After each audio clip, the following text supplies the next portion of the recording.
Okay, let's look at a little preset. How about morning chorus pad? That sounds great. All right.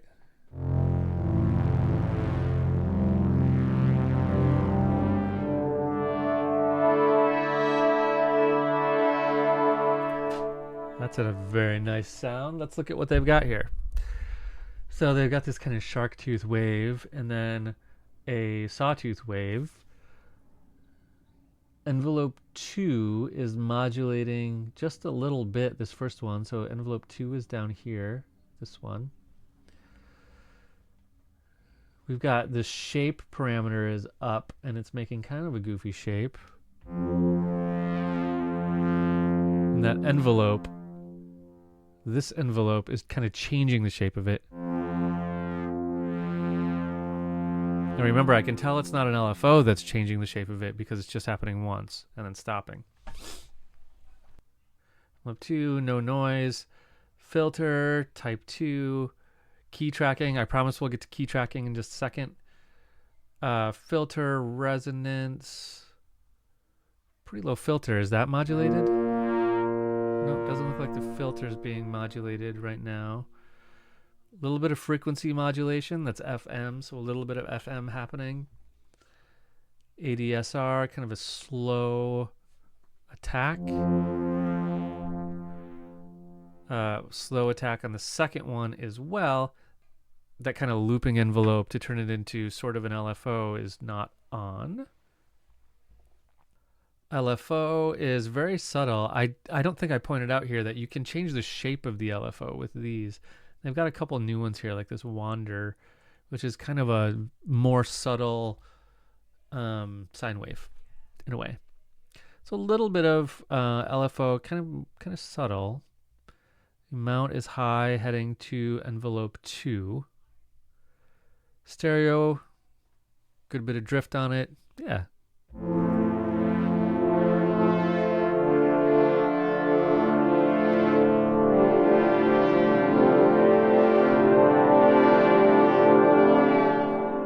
Pretty cool sound.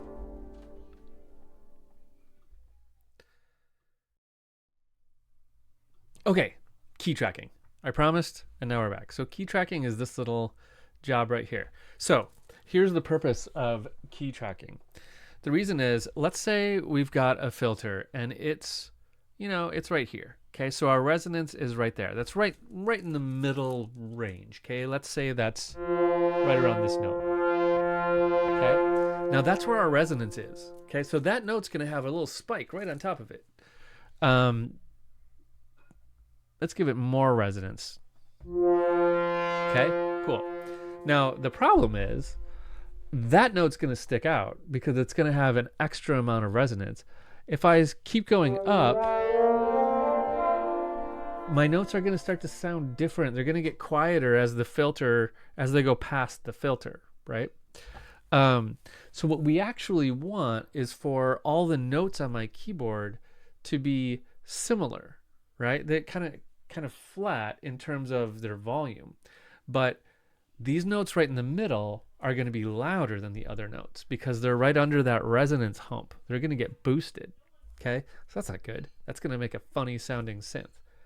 So we use something called key tracking to avoid that very specific problem. What key tracking does is it's going to adjust your filter in this case.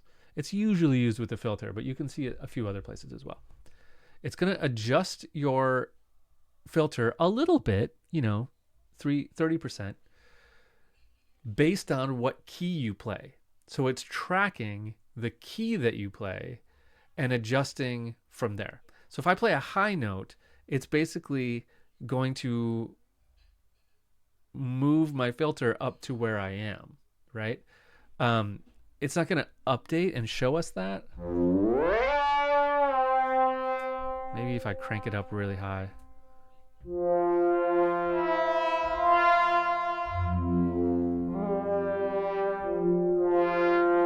No, we can't see it, but it's working, promise. So that's what key tracking does. We often also see velocity tracking, which does the same thing. When I play a note really hard, things can adjust if I set that up versus if I play a note really quiet, right? So you can see velocity tracking shows up usually really close to key tracking when key tracking is around. So that's what key tracking is. Generally, it can kind of just smooth out your sound if you find that you're playing and there's a weird volume bump somewhere because of the way your filter is set up. Turn on key tracking, and that can help resolve that. All right, let's add to our cool sound design experiment here. So let's make a sound. Let's go back to our default drift. Okay, so let's go to that kind of shark tooth thing, or yeah, and maybe that other weird one. Active shape. Okay,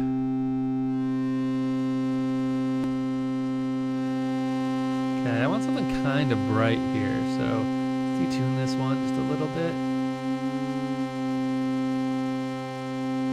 There we go, I like that.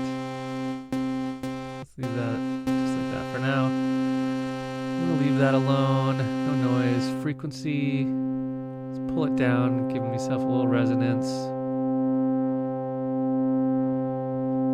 I'm gonna use that a little bit because I'm gonna do like a pad kind of thing. I don't want any frequency modulation. I do want that to be a little slower.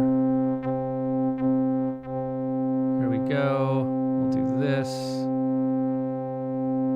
Really need the second one. Let's take our rate up and let's go to that wander. Set it to division of the beat. An eighth note is probably okay, but let's go with quarter note. No, let's set this to modulate. Envelope 1 a little bit, and then we'll go back over here and turn up our LFO down here. Just a little bit.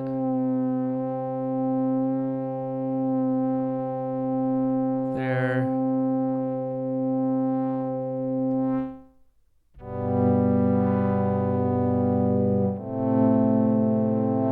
I kind of like that.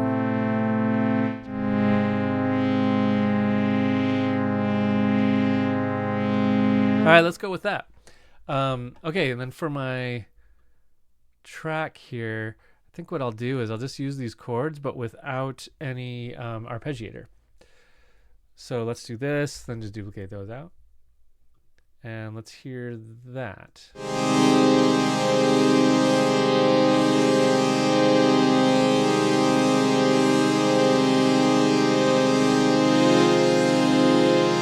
Cool. Let's hear all my synths right now.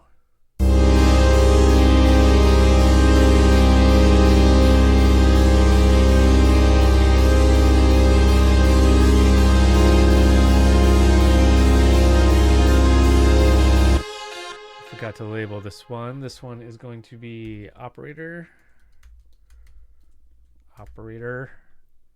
and drift.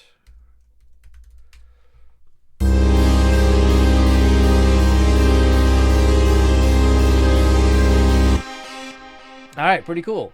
Let's move on to talk about the actual newest one called Meld.